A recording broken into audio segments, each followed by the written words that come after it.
Hello students, कल हमने number system के बारे में पढ़ा था। आज हम उसका ही एक डायग्राम करने जा रहे हैं जिससे हमारे बहुत सारे क्वेश्चन जो है वो इजीली क्लियर हो जाएंगे। देखिए, सबसे पहले हमने नेचुरल नंबर पढ़ा था जिसको एन से डिनोट करते हैं, उसका सर्कल मैंने ये ड्रॉ कर लिया। ठीक है, उसके बाद हमने पढ़ा था वोल नंबर जिसको हमने डब्ल्यू से डिनोट किया था। उसके बाद हमने पढ़ा था कौन सा, इंटीजर, उसका सर्कल ये ड्रॉ कर लिया।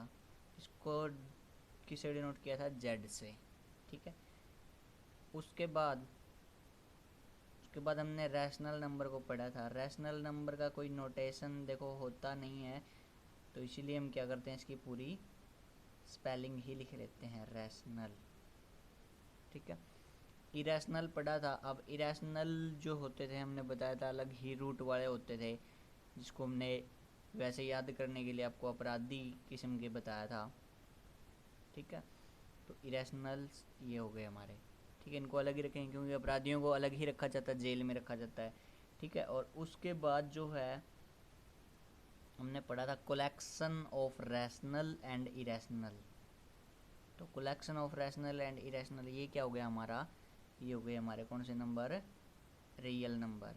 ठीक है, ये चीज़ हमने पढ़ी थी। अब देखो इसको याद कैसे रखेंगे, ये डायग्राम जो है हमने बनाया जो है, इसको याद कैसे रखेंगे। देखो एन डब्ल्यू जेड, मैंने कहा था नोटेशन आपको अच्छे से ध्यान में रखना पड़ेगा।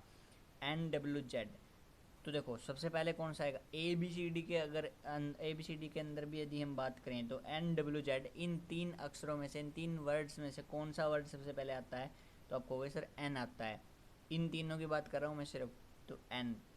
ठीक है, एन का सर्कल पहले बना लिया। उसके बाद कौन सा आएगा, डब्ल्यू, डब्ल्यू का सर्कल बना लिया। उसके बाद कौन सा आएगा, जेड, जेड का बना लिया। अब रैशनल में देखो, रैशनल की कोई नोटेशन नहीं होती, इसलिए हमने क्या कर दिया, पूरी स्पेलिंग, बड़ी स्पेलिंग थी इसलिए रैशनल लिख दिया। फिर इरेशनल अपराधी वाले हो गए, और रियल को हमें याद रखना था क्या, collection of rational and irrational. तो इस तरीके से ये डायग्राम जो हमारी बहुत सारी हेल्प करेगा क्वेश्चंस को क्लियर करने में। किस तरीके के क्वेश्चन जो बनते हैं वो देखिए। तो सबसे पहला क्वेश्चन मैं यहाँ लिख लेता हूँ, every natural number is a whole number. ये हमें बताना है क्या ये ट्रू है और फॉल्स है, बस यही चीज़ बतानी है। तो देखो every natural number, natural number उठा लो, ये रहा नेचुरल नंबर, ये सारे के सारे natural number. Is a whole number, is a whole number, देखो ये सारे के सारे नेचुरल नंबर है, वोल नंबर वाले सर्कल में आ रहे हैं ना, आ रहे हैं, तो ये हमारा क्या हुआ, ट्रू।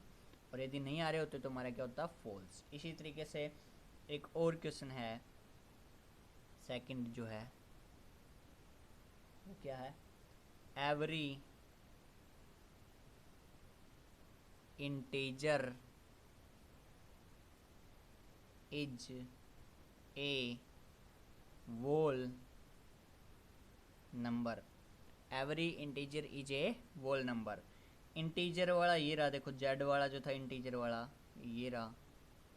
क्या ये सारे का सारा सर्कल इस वोल नंबर वाले में आ रहा है, तो आपको वही सर नहीं आ रहा। ये बड़े वाला है, ये छोटे वाला है, बड़ा छोटे के अंदर नहीं आ सकता, तो इसका क्या होगा हमारा गलत, यानी कि इसका क्या होगा, फॉल्स। ठीक है, और ये हमारा क्या था, ट्रू। ठीक है, अब यहाँ से आपको एक छोटी सी बात ध्यान में रखनी है जो हमें आगे काम आएगी।